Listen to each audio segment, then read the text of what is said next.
Pine Bush High School is a rural school an hour north of New York City, but it may as well be in backwoods Mississippi.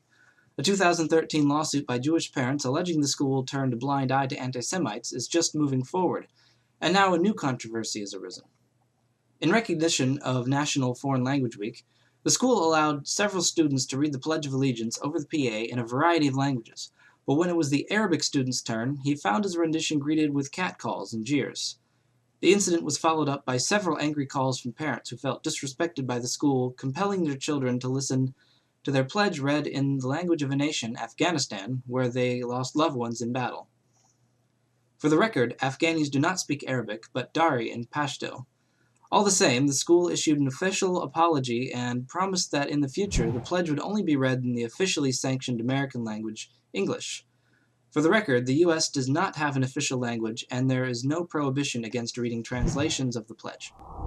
According to a story on the news website Irish Mirror, a 30-year-old nun at a school in Kisuska Nove Mesto in northern Slovakia named Sister Ludovita recently called a 7-year-old boy named Adam Selko to the front of the class where she impaled his hand with a needle in order to simulate the suffering of Christ. The article quotes the boy's mother, Helena, who said, "When Adam got home, he had a wound on the back of his hand, and when I asked him what had happened, he told me that the nun had done it."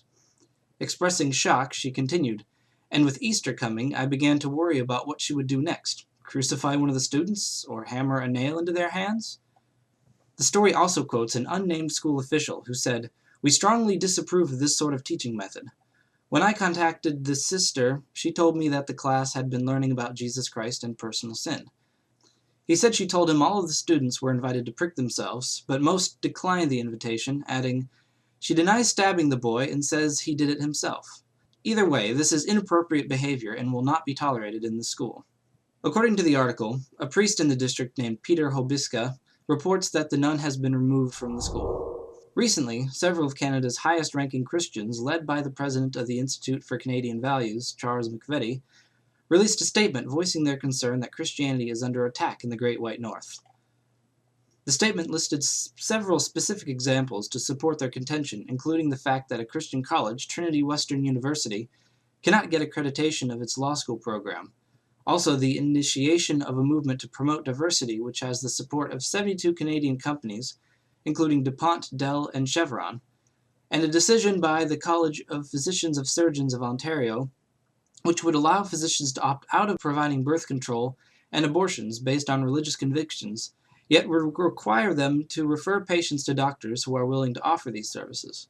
At a news conference on Parliament Hill, McVety said, "Unfortunately, Christians in this country find themselves under attack. This is a violation, and we are calling on the Canadian government to stop this type of violation across this country." Citing Canada's Charter of Rights and Freedom, the president and founder of the Bill Prankard Evangelical Association said, "While other groups are being granted more and more rights, we've been losing ours. We are saying enough is enough. We cannot be silent anymore." Andre Schouten, a lawyer representing the group, said they are seeking a statement of support from the federal government because most of the issues they have are at the local and provincial level.